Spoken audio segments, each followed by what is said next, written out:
বন্ধুরা, ইন্ডিয়ার number one CNG distribution company Indraprastha gas limited এই কোম্পানিটায় একটা নেগেটিভ নিউজের কারণে লাস্ট দুদিনের ট্রেডিং সেশনে শেয়ার প্রাইসে আমরা বাম্পার কারেকশনের সম্মুখীন হয়েছি।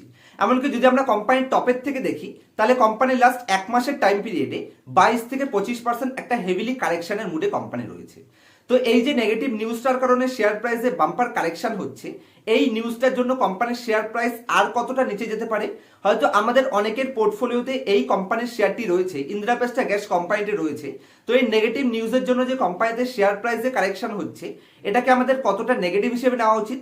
এখানে কোনো ভ্যালু বাইং অপরচুনিটি ক্রিয়েট হয়েছে কিনা, মানে নেগেটিভ নিউজের জন্য যে শেয়ার প্রাইসে বাম্পার কারেকশন হয়েছে, এখানে আরো পারচেস করে কোম্পানিটার শেয়ার প্রাইসকে ভ্যালু বাইং অপরচুনিটি হিসেবে নিয়ে ভবিষ্যতে পারফরমেন্স করতে পারবো কিনা, অথবা এই নিউজটার জন্য শেয়ার প্রাইস যদি আরো কারেকশন হতে পারে তবে কি আমাদের এক্সিট করে দেওয়া উচিত কিনা। এ টু জেড কোম্পানির বিজনেস মডেল, কোম্পানির ফিনান্সিয়াল এবং এই নেগেটিভ নিউজটার জন্য ভবিষ্যতে শেয়ার প্রাইসে কতটা ইম্প্যাক্ট আসতে পারে, পজিটিভ হবে না নেগেটিভ হবে, সমস্ত আমার পার্সোনাল পয়েন্ট অফ ভিউ থেকে এ টু জেড ইনফরমেশন আপনাদের প্রোভাইড করার চেষ্টা করব। তার আগে চ্যানেলে নতুন হলে অবশ্যই চ্যানেলটিকে সাবস্ক্রাইব করে নেবেন। যদি আমি সবার প্রথমে কোম্পানির বিজনেসের নেগেটিভ নিউজটাকে একটু সাইডে করি, কোম্পানির সিএনজি বিজনেসে অবশ্যই একটা নেগেটিভ ইম্প্যাক্ট এসছে, সেটার জন্য কতটা ইম্প্যাক্ট আসবে, নেগেটিভ ইম্প্যাক্ট আসবে, সেটা বোঝার আগে কোম্পানির ভবিষ্যতের জন্য, মানে আজকে যে সিএনজিতে কোম্পানিতে প্রবলেম রয়েছে, এই প্রবলেমটা যদি লং টার্মে থাকেও তাহলে কোম্পানি তার বিজনেসকে ভবিষ্যতে সাস্টেইন করার জন্য আজকের দিনে কি প্রোডাক্ট পোর্টফোলিওতে কোনো ডাইভার্সিফিকেশন মেনটেন করছে, মানে ভবিষ্যতে সিএনজিতে যদি কোনো শর্ট টার্ম প্রবলেমও আসে তাহলে কোম্পানি সিএনজি ছাড়া নিজেকে আর কোথায় কোথায় ইনক্রিজ করার চেষ্টা করছে, বিজনেসকে কতটা এক্সপেন্ড করার চেষ্টা করছে, সেই পয়েন্টসগুলো সবার আগে বুঝে নেওয়া দরকার। তাতে করে এই নেগেটিভ নিউজটার জন্য শেয়ার প্রাইসে যে একটা অপরচুনিটি ক্রিয়েট হচ্ছে সেটা আপনারা ইজিলি বুঝতে পারবেন। আমি আপনাদের রিকোয়েস্ট করব, যদি এই কোম্পানির শেয়ারটি নিয়ে আপনাদের কিছুটা হলেও ইন্টারেস্টেড থাকেন আপনারা, তাহলে অবশ্যই ভিডিওটিকে প্রথম থেকে শেষ অবধি মনোযোগ সহকারে দেখুন এবং প্রত্যেকটা পয়েন্ট ভালো করে বোঝার চেষ্টা করুন যে সিএনজিতে প্রবলেম আসলেও কোম্পানি ভবিষ্যতের জন্য নিজের প্রোডাক্ট পোর্টফোলিওতে কতটা ডাইভার্সিফিকেশন মেনটেন করছে এবং ভবিষ্যতের জন্য কোম্পানি আজকে কতটা ক্যাপেক্স প্ল্যান করছে, যেটা দিয়ে ইজিলি বুঝতে পারবেন ভবিষ্যতে কোম্পানি সিএনজিতে মার্কেট লিডার তো থাকবেই এবং একই সাথে কোম্পানি ইলেকট্রিক ভেহিকেল সেগমেন্টে হিউজ পরিমাণে নিজেকে এক্সপেনশন করার প্ল্যান করছে। তো চলুন এ টু জেড প্রত্যেকটা পয়েন্টস আপনাদের প্রুফ করার চেষ্টা করি যে কেন কোম্পানি আজকের দিনে বেটার পারফরমেন্স করার জন্য প্রস্তুত হচ্ছে। তারপরে আমি নেগেটিভ নিউজটা নিয়ে ডিসকাস করব। সবার প্রথমে যদি আমি কোম্পানির ডেট দেখি, আজকের দিনে যদি আপনি কোম্পানির ব্যালেন্স শিটে যান তাহলে কোম্পানি অলমোস্ট জিরো ডেট, একটা পয়সাও কোম্পানির কাছে ঋণ নেই। আর এই জিরো ডেটের সাথে কোম্পানি তার নিজের বিজনেসকে কি হারে ক্যাপেক্স প্ল্যান করে এক্সপেনশন করছে সেটা সব থেকে ইন্টারেস্টিং বিষয়। যদি আমি কোম্পানির লেটেস্ট ইয়ারের ক্যাপেক্স প্ল্যান বলি, মানে ক্যাপিটাল এক্সপেন্ডিচার, তাহলে কোম্পানি 1200 কোটি টাকা ক্যাপিটাল এক্সপেন্ডিচার করছে বিজনেসকে এক্সপ্যান্ড করার জন্য অথবা বিজনেসকে ডাইভার্সিফিকেশন মেনটেন করার জন্য, যাতে ভবিষ্যতে সিএনজিতে কোম্পানিতে যদি কোনো নেগেটিভ ইম্প্যাক্ট চলেও আসে তাহলেও কোম্পানি নিজেকে বিজনেসকে সার্ভাইভ করতে সাহায্য করতে পারে এবং ভবিষ্যতে একটা বেটার ইন্ডাস্ট্রিতে কোম্পানি অপরচুনিটি নেওয়ার চেষ্টা করছে।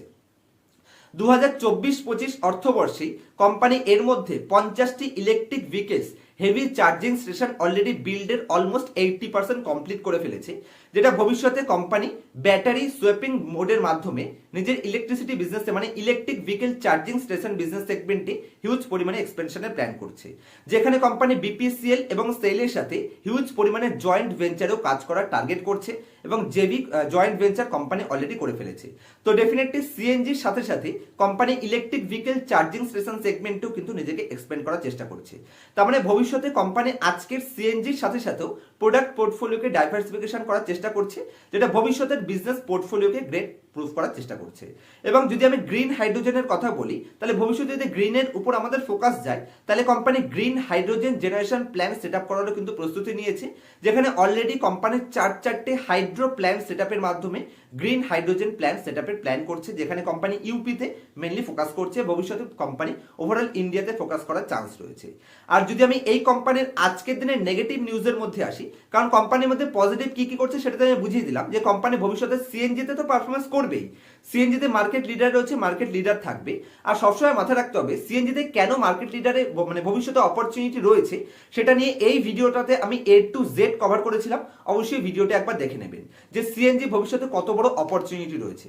দেখুন, ইন্ডিয়ান সরকার মানে ভারত সরকার এখান থেকে চাইছে যতটা কম আমরা এনভায়রনমেন্টের ক্ষতি করতে পারি, এবং যদি আপনি কস্ট কাটিং করতে চাইছেন তাহলে অবশ্যই যদি আপনি ফোর হুইলার চালাচ্ছেন, আপনার বাড়িতে যদি কোনো ফোর হুইলার থাকে, আপনি ইজিলি জানবেন যে সিএনজিতে যদি আপনি কনভার্ট করে ফেলেন তাহলে পেট্রোল অথবা ডিজেলের তুলনায় আপনি কতটা ক্যাপিটাল সেভ করতে পারবেন। যে কারণে ভবিষ্যতে ওভারঅল ইন্ডিয়াতে আজকে যত পেট্রোল বা ডিজেল গাড়িগুলো চলছে সেগুলো কিন্তু হয় সিএনজিতে কনভার্ট হয়ে যাবে যদি কস্ট কাটিং করতে চাইছেন, অথবা আপনি সেটাকে ইথানল মেকিং করবেন, মানে ফ্লেক্সি ফুয়েল ইঞ্জিনে করার চেষ্টা করবেন, হাইব্রিড কারে কনভার্ট হবে। তো ডেফিনেটলি সিএনজি তো কোম্পানি বিশাল বড় অপরচুনিটি রয়েছে। অবশ্যই দিল্লি এনসিআর এ কোম্পানি একটা কোর্ট কেসও রয়েছে, আর দিল্লি এনসিআরটাকেই কিন্তু কোম্পানি নেগেটিভলি নিচ্ছে। কোম্পানির মধ্যে সবার প্রথম নেগেটিভ সাইন হলো এটা যে কোম্পানি দিল্লি এনসিআর বলছে তারা 2030-এর মধ্যে মানে দিল্লিতে যত ফোর হুইলার চলবে বা কমার্শিয়াল ভেহিকেলস চলবে সেগুলোকে 90 থেকে 95% তারা ইলেকট্রিক ভেহিকেলসে নিয়ে যাবে, যেখানে দিল্লিতেই কিন্তু এই কোম্পানির ম্যাক্সিমাম এক্সপোজার রয়েছে সিএনজিতে, যেটা কি মার্কেট লিডাররা মনে করছে যে না এই কোম্পানিটা নেগেটিভ সাইন হতে পারে।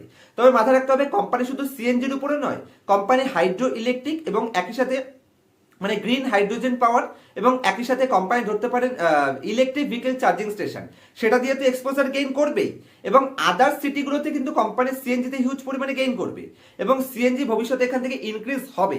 আমরা যতই চাই না কেন এক সপ্তাহ বা এক মাসের মধ্যে কিন্তু আমরা পেট্রোল ডিজেল ছেড়ে দিয়ে অন্য কোনো জায়গায় ইলেকট্রিক ভেহিকেলে কনভার্ট হতে পারবো না। আপনি যদি ইউএসএতেও দেখেন তাহলে এখনো 60%-এর উপরে কিন্তু ইভি আসেনি, মানে এখনো 60% মানে 40%-এর কম ইভি রয়েছে। অ্যাকচুয়ালি ডেটাটা হয়তো আরো কম রয়েছে, আমি অনেক আগে দেখেছিলাম, আমার এক্সাক্ট মনে নেই। তাহলে ভবিষ্যতে ইন্ডিয়াতে সেই জিনিসটা প্লে হতে কিন্তু বহুত দেরি আছে, এত শর্টে কিন্তু কিছু হবে না। আর ইভিতে যদি যায়ও তাহলে কোম্পানি ইভির এক্সপোজারও গেইন করছে, তো রিস্ক কোম্পানির বিজনেসে নেই। এবং আজকে যে নেগেটিভ নিউজটার জন্য শেয়ার প্রাইস ডাউনে এসছে সেটা হচ্ছে কোম্পানির গ্যাস অথরিটি 20% সিএজি এক্সপোর্ট এখানে অ্যালোকেশন কম, মানে ট্রান্সপোর্ট অ্যালোকেশন কম করছে, যেটার কারণে হয়তো স্পট মার্কেট থেকে আমাদের সিএনজি কিনতে হতে পারে এই কোম্পানির জন্য, সেটাকেই নেগেটিভলি নেওয়ার চেষ্টা করছে। তবে সিএনজির পাশাপাশি কোম্পানি যে আদার্স বিজনেসেও এন্ট্রি নেওয়ার চেষ্টা করছে, তো সেটা আশা করছি আপনাদের ইজিলি বোঝাতে পেরেছি। চলুন এবার কোম্পানির ফিনান্সিয়াল স্টেটমেন্ট খুব শর্টে ক্লিয়ার করি। যদিও অতীতের ভিডিওতে আমি A to Z সমস্ত কিছু ক্লিয়ার করে দিয়েছিলাম, তাও চ্যানেলে অনেক নতুন মেম্বার্স রয়েছে বা নতুন ভিউয়ার্স এসছে যারা হয়তো আমার অ্যাডভান্স অ্যানালাইসিস এখনো পর্যন্ত দেখেনি, তো আমি একটু বেসিকের মাধ্যমে আপনাদের সেই পয়েন্টসগুলো ক্লিয়ার করার চেষ্টা করছি যে কোম্পানির মধ্যে কোনো ফান্ডামেন্টালে বা ভ্যালুয়েশনে কোনো প্রবলেম আছে কিনা, অথবা অতীতের ট্র্যাক রেকর্ড কোম্পানি ঠিক আছে কিনা। তো চলুন আমি আপনার সাথে স্ক্রিন রেকর্ডিং শেয়ার করছি। তো আশা করছি আপনারা আমার স্ক্রিনটি দেখতে পাচ্ছেন। যদি ইন্দ্রাপ্রেস্টা গ্যাস লিমিটেড কোম্পানিটি নিয়ে আমি বলি তাহলে কোম্পানি আজকে 1% ডিসকাউন্টে গেছে, এবং যদি আমি কোম্পানির শেয়ার প্রাইসটা ভালো করে আপনারা দেখেন তাহলে কোম্পানি যে লোটা বানিয়েছিল সেখান থেকে কিন্তু আর বেশি দূর কোম্পানি ডাউনে যায়নি, এখানে এসে দাঁড়িয়ে গেছে। তার মানে ইজিলি এখান থেকে রিকভারি করার চেষ্টা করছে, তা নাহলে মার্কেট নেগেটিভ সেন্টিমেন্টে কোম্পানি কিন্তু আরো ডাউনে যাওয়ার চান্স ছিল। তবে এটাকে অপরচুনিটি হিসেবে নেওয়া উচিত। কেন? সবার প্রথমে যদি আমি কোম্পানির ভ্যালুয়েশন হিসেবে দেখি এবং কোম্পানির প্রাইস কারেকশন দেখি তাহলে 571 টাকা হাই ছিল, যেখান থেকে 447 টাকা হেভিলি ডিসকাউন্টে কোম্পানি আপনি পাচ্ছেন। যদি আপনি কোম্পানির রিটার্ন রেশিও দেখেন তাহলে company 29% return on capital employed generate করছে এবং 22% রিটার্ন অন ইকুইটি জেনারেট করছে। যেহেতু company almost debt free, 0.01 debt to equity ratio, তাই আমাদের রিটার্ন অন ইকুইটির উপর একটু বেশি ফোকাস করতে হবে, কারণ ডেট ফ্রি কোম্পানির ক্ষেত্রে নেট প্রফিট বেশি ইম্পর্টেন্ট হয়। তো 22% রিটার্ন অন ইকুইটি কিন্তু সুপার গ্রেট রিটার্ন। যদি আপনি কোম্পানির পিইজি রেশিও দেখেন তাহলে কোম্পানি 1 এর নিচে পিইজি রেশিওতে ট্রেড করছে, তার মানে কোম্পানি যে 18 পি রেশিও ডিমান্ড করছে এই পি রেশিওর এগেনস্টে কোম্পানির প্রফিট গ্রোথ অনেক ভালো রয়েছে, তো ডেফিনেটলি কোম্পানি রিস্ক ফ্রি। এবং যদি আপনি ইন্ডাস্ট্রির পিও দেখেন তাহলে ইন্ডাস্ট্রি 18.5-এর পিতে ট্রেড করছে। যদি আপনি কোম্পানির ডিভিডেন্ড দেখেন তাহলে আপনাকে 18 পি রেশিওর কোম্পানি 2% ডিভিডেন্ড ইল্ডও প্রোভাইড করছে এবং ডেট ফ্রি কোম্পানি, তার মানে ক্যাশ রিচ। আমি যদি কোম্পানির প্রফিট অ্যান্ড লস স্টেটমেন্টে আসি তাহলে কন্টিনিউয়াসলি কোম্পানি তার টপ লাইনকে গ্রোথ করেছে, লেটেস্ট ট্রেলিং 12 মান্থও কিন্তু highest level company sales post করেছে। যদি আমি কোয়ার্টারলি রেজাল্টে আসি তাহলে লেটেস্ট কোয়ার্টারের রেজাল্ট এখনো পোস্ট হয়নি, তা সত্ত্বেও এখানে কিন্তু ইয়ার অন ইয়ার বেসিসে গ্রোথ রয়েছে 3400 থেকে 3500। যদি আমি কোম্পানির অপারেটিং প্রফিট মার্জিন দেখি তাহলে 19% থেকে 17%, কিছুটা শ্রিঙ্কিং হয়েছে, তারপরেও কিন্তু যদি আপনি কোম্পানির বটম লাইন দেখেন তাহলে বটম লাইন স্টেবল পজিশনে রয়েছে। যদি আমি কোম্পানির নেট প্রফিট অ্যান্ড লস স্টেটমেন্টে নেট প্রফিট দেখি তাহলে কোম্পানির স্ট্যান্ডার্ড লেভেল লাইফ টাইম হাইস্টের আশেপাশেই নেট প্রফিট পোস্ট করে রেখেছে লেটেস্ট ইয়ারে। যদি আমি রেজাল্ট হিসেবে দেখি তাহলে কোম্পানি কোনো রিটার্ন প্রোভাইড করেনি, যেখানে ডেফিনেটলি এই রিটার্নটা কিন্তু ডিউ রয়েছে। কোম্পানির রিটার্ন রেশিও সুপার গ্রেট পজিশনে রয়েছে, মানে কোম্পানির প্রফিটেবিলিটি রেশিও। এবং যদি আপনি কোম্পানির প্রফিট গ্রোথ দেখেন সুপার গ্রেট রয়েছে, কোম্পানির compounded sales growth super great রয়েছে। একটা পয়সাও কোম্পানির কাছে ঋণ নেই, 8,400 কোটির এগেনস্টে মাত্র 81 কোটি, মানে একদমই নেগলিজিবল ডেট আপনার কাছে রয়েছে। 100 টাকা আপনার ক্যাপিটালে মাত্র 1 টাকা আপনার কাছে ঋণ রয়েছে। কোম্পানির ফিক্সড অ্যাসেট হিউজ পরিমাণে ইনক্রিজ হচ্ছে, যেটা আমি একটু আগে আপনাদের 3-4টে ডেটাতে বোঝালাম যে কোম্পানি কি কি এক্সপেনশন করছে। আমি যদি কোম্পানির কিছু ডেটাই আপনাদের নিয়ে যাই, তাহলে ভালো করে দেখুন কোম্পানি তার বিজনেসে কি কি প্ল্যান করছে। সবার প্রথমে কোম্পানি, যদি আমি একটুখানি ওয়েট করুন, কোম্পানির ক্যাপেক্স প্ল্যান দেখুন। কোম্পানি এখানে হিউজ পরিমাণে ক্যাপেক্স প্ল্যান রয়েছে 1,200 কোটি। 2024 থেকে 2026-এর মধ্যে কোম্পানি 1,200 কোটি ক্যাপেক্স প্ল্যান রয়েছে। এবং কোম্পানি নিজেকে কিন্তু বিজনেসের ডাইভার্সিফিকেশনও মেনটেন করছে। 2023 থেকে 2024 পর্যন্ত কোম্পানি 50টা এখানে মানে ইলেকট্রিক ভেহিকেলস, মানে ব্যাটারি সোয়াপিং মডেলে কোম্পানি ইলেকট্রিক ভেহিকেল চার্জিং স্টেশনের প্ল্যানিং করছে। এবং কোম্পানি এখানে হাইড্রোজেন প্ল্যান্টও কিন্তু তৈরি করছে।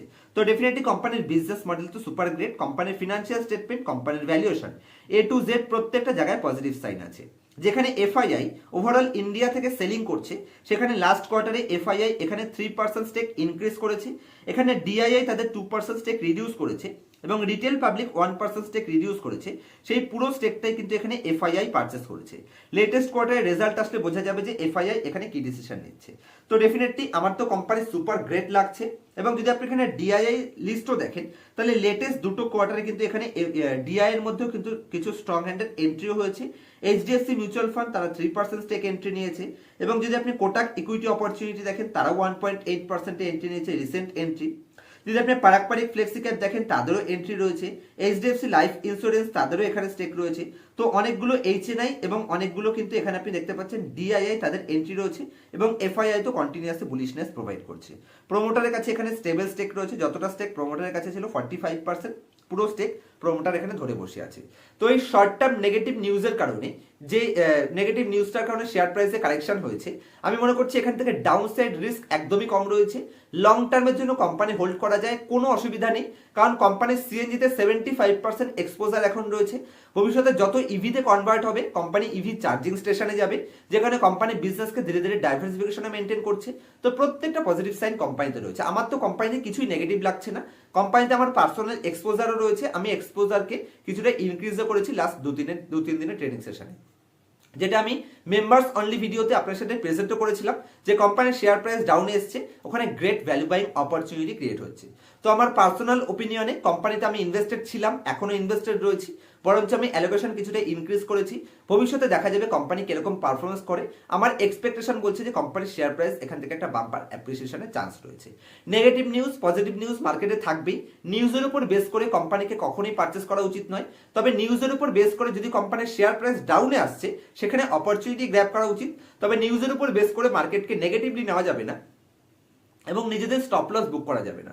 কারণ এরকম নেগেটিভ নিউজগুলোর কারণেই স্ট্রং ইনভেস্টর, মার্কেট অপারেটার্সরা রিটেল ইনভেস্টরদের কাছ থেকে এই ধরনের কোম্পানিগুলোকে ছিনিয়ে নিচ্ছে।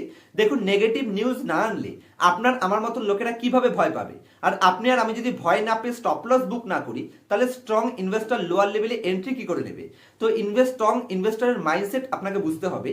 এই ধরনের যখন মার্কেট কন্ডিশন চলে, একতরফা বুল র্যালির পরে মার্কেট নেগেটিভ নিয়ে আসার জন্য বেশ কিছু নেগেটিভ নিউজ প্লে করা হয়। পরশুদিন মানাপ্পুরম ফিনান্স কোম্পানিটা দেখতে পেয়েছেন, একদিনের ট্রেডিং সেশনে কোম্পানি 10% ডাউনে গেছে, সেখানেও অপরচুনিটি ক্রিয়েট হয়েছে। আজকের একদিনের ট্রেডিং সেশনে কোটাক মাহিন্দ্রা ব্যাংক 6-7% ডাউনে গেছে। এগুলো সব অপরচুনিটি হিসেবে নিতে হবে, কারণ এই গ্রেট কোম্পানিগুলোকেই রিটেল ইনভেস্টরদের কাছ থেকে এখন ছিনিয়ে নেওয়া হচ্ছে। এক্সপোজার ধীরে ধীরে স্ট্রং হ্যান্ডরা বিল্ড করছে এবং রিটেল ইনভেস্টর এখানে ভয় পেয়ে কোম্পানিগুলোতে এক্সিট করছে। আর এগুলোই অ্যাকচুয়ালি অপারেটার্সদের গেম প্ল্যান, যাতে করে রিটেল ইনভেস্টরদের ভয় পাইয়ে সেই কোম্পানিগুলোকে লোয়ার লেভেলে পারচেস করতে পারেন। আমি যদি ভয় পেয়ে লোয়ার লেভেলে এক্সিট না করি, তাহলে স্ট্রং হ্যান্ড লোয়ার লেভেলে এন্ট্রি নেবে কি করে? এটা আপনাদের অবশ্যই বুঝতে হবে। স্ট্রং হ্যান্ড কখনো উপর লেভেলে এন্ট্রি নেয় না, স্ট্রং হ্যান্ড সবসময় নিচেই এন্ট্রি নেয়। স্টক মার্কেটের বেসিক কনসেপ্ট, ভালো কোম্পানির share price short term negative impact আসে নিচে কিনবো এবং সেই কোম্পানিতেই পজিটিভ নিউজ বা পজিটিভ সেন্টিমেন্টে আমি হায়ার প্রাইসে এক্সিট করবো। রিটেল কিন্তু থেকে উল্টো কনসেপ্ট ফলো করে, তারা হাবিজাবি কনসেপ্ট ফলো করার চেষ্টা করে। সাপোর্ট, রেজিস্ট্যান্স, ফিবোনাচি, আরএসআই উল্টো পাল্টা কনসেপ্ট ইউজ করে তারা উল্টো পাল্টা জায়গায় ফেসে যায়। কোনো কোম্পানি থেকে ওভারঅল স্টক মার্কেট থেকে যদি আপনি প্রফিট গেইন করতে চাইছেন, একটা রুলস সবসময় মাথায় রাখবেন, একটু লং টার্ম হোল্ড করতে হবে এবং লোয়ার প্রাইসে গ্রেট কোম্পানি পারচেস করতে হবে। তো ডেফিনেটলি কোম্পানির ভ্যালুয়েশন থেকে শুরু করে সমস্ত কিছু পজিটিভ রয়েছে। আজকের মতো এই অবধি রাখছি। যদি আমার কাছ থেকে A to Z fundamental analysis personal ক্লাসে শিখতে চান, স্ক্রিনের উপর মোবাইল নাম্বার দেখতে পাচ্ছেন, আমার সাথে কন্ট্যাক্ট করতে পারেন। আমি A to Z fundamental analysis, company বাছাই করা, পোর্টফোলিও তৈরি করা, কোম্পানি কোথা থেকে খুঁজে বের করবেন, কোন কোম্পানি ডুপ্লিকেট ডেটা দেখাচ্ছে, কোন কোম্পানি অরিজিনাল ডেটা দেখাচ্ছে, সমস্ত পয়েন্টস পার্সোনাল ক্লাসে শিখিয়ে থাকি, যেটা আমার প্রুভেন লাস্ট 8 বছরের ট্র্যাক রেকর্ড আছে। এই 8 বছরে এই স্ট্র্যাটেজিগুলো ইউজ করে, এই পদ্ধতিতে আমি আমার পোর্টফোলিওকে বাম্পার লেভেল গেইন করেছি এবং নিজে আজকের দিনে আমি ফিনান্সিয়ালি ফ্রিডম নিজেকে করতে পেরেছি। আমার কাজের উপর কোনো টেনশন নেই যে ভবিষ্যতে আমি কি করব, কারণ আমি নিজে ফিনান্সিয়ালি ফ্রিডম নিজেকে করতে পেরেছি যেই স্ট্র্যাটেজিগুলো দিয়ে, সেগুলোই এখানে আমি আপনার সামনে প্রেজেন্ট করার চেষ্টা করি। তো দেখা হবে নেক্সট ভিডিওতে। যদি আমার জয়েন্ট মেম্বারশিপ আপনারা নিতে চাইছেন, মাত্র 119 টাকার বিনিময়ে মান্থলি 2টো করে আপনারা এক্সক্লুসিভ ভিডিও পাবেন, যেটার মাধ্যমে কিছু এক্সট্রা অর্ডিনারি নলেজ আমি আপনার সাথে শেয়ার করার চেষ্টা করব। চ্যানেলের নিচে জয়েন বাটন দেখতে পাচ্ছেন, 119 টাকার বিনিময়ে মার্কেটের এক্সট্রা অর্ডিনারি কিছু অ্যানালাইসিস এবং একই সাথে আমার পার্সোনাল অ্যাক্টিভিটিসগুলো সেখানে আপনারা পাবেন। লাইভ মার্কেটে কোনো নেগেটিভ নিউজের কারণে কিভাবে আমাদের মার্কেটকে প্লে করতে হবে, লাইভ মার্কেটে সেই আপডেট ভিডিওগুলো আপনারা পেয়ে যাবেন। যেমন প্রিভিয়াস উইকে আমি 3টে কোম্পানি নিয়ে ডিসকাস করেছিলাম, সেই কোম্পানিগুলো আজও গ্রেট ভ্যালুয়েশনে রয়েছে। এখান থেকে প্রত্যেকটা কোম্পানি বাম্পার অ্যাপ্রিসিয়েশনের চান্স রয়েছে এবং সুপার সেফটির সাথে কোম্পানিগুলোর পারফরমেন্স আপনি করতে পারবেন। তো চলুন আজকে এই অবধি রাখছি। যদি কোনো কোশ্চেন থাকে আমাকে কোশ্চেন করতে পারেন, আমি প্রত্যেকটা কোশ্চেন পড়ি এবং আমার তরফ থেকে বেস্ট রিপ্লাই দেওয়ার চেষ্টা করি। দেখা হচ্ছে নেক্সট ভিডিওতে কোনো ইনফরমেটিভ টপিকের সাথে। ততক্ষণ পর্যন্ত হ্যাপি ইনভেস্টিং, হ্যাপি ট্রেডিং।